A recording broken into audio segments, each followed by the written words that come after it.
What's up, everybody? Welcome back. It's good to be back.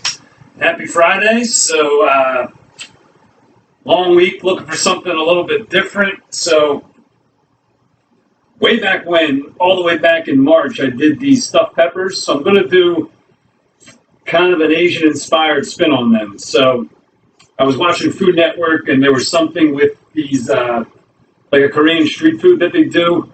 But there's a lot of like tempura, and it's a heavy batter.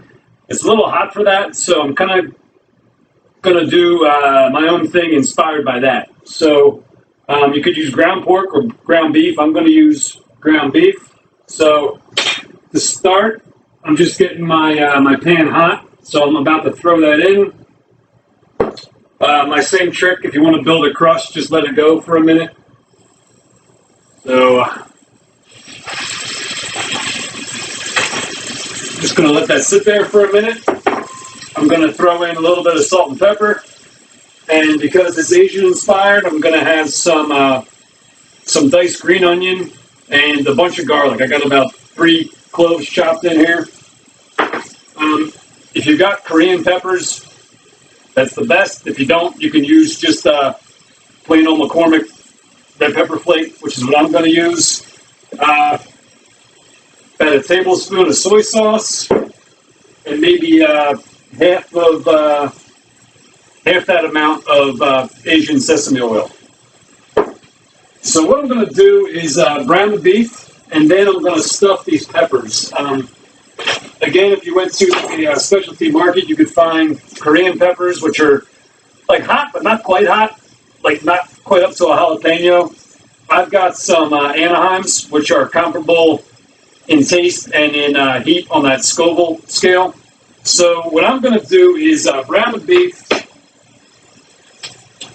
I'm going to put the stuffing into the peppers and finish them off in the oven. So I thought about doing a fry.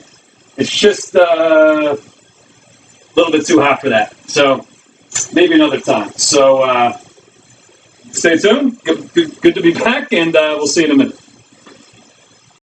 All right, so we're back. So got the beef browns. I want to get a little more of a char on the peppers. So when I did the stuffed peppers way back when, I did it at about 350 for better part of an hour.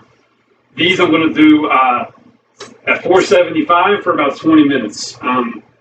Just want, again, a little bit more of that char, a little bit more of that crisp on these things. So best way to stuff them is with a little spoon, because the peppers are kind of narrow.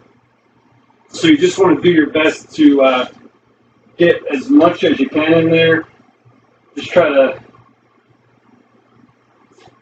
really pack it in. So it's a good idea to let the beef cool off a little bit before you start stuffing, just so you don't burn yourself, because you might want to use your hands a little bit to stuff it. So again, we're going to pack as much as we can, and then while it's cooking, I'm going to do a simple dipping sauce, just a mix of a little bit more of the soy sauce and a little bit of rice wine vinegar. Maybe like a 2-to-1 ratio of soy sauce to vinegar. So just really pack them in as much as you can. There's one right there. So if you got a little bit more ground beef, just throw it in the fridge, seal it up. Maybe cook it with some eggs or another stir fry later in the week. So my oven's ready, so we'll be back in 20 minutes. Cap this off. See ya. All right, so we're done. You can see the meat's got a nice char on it, which is what I'm looking for. So because I didn't do it the traditional street food way, this is more conducive to a knife and fork. So what I'm actually going to do is drizzle some of the dipping sauce on top, and if you want more to dip, you could always add some more. So I'm just going to drizzle it on all four of these here. So, there we go. A little Asian-inspired dish tonight. Stuffed pepper. So, one of my buddies, Brendan, asked me, how come you don't take a bite on the air? Most times the food's too hot. It's got to sit for a minute. So, take my word for it. I enjoy everything I do. So, if all goes according to schedule, I'll be back on Sunday night with back on the Italian train going Sicilian. So everybody have a good night, good weekend. See you Sunday. Peace.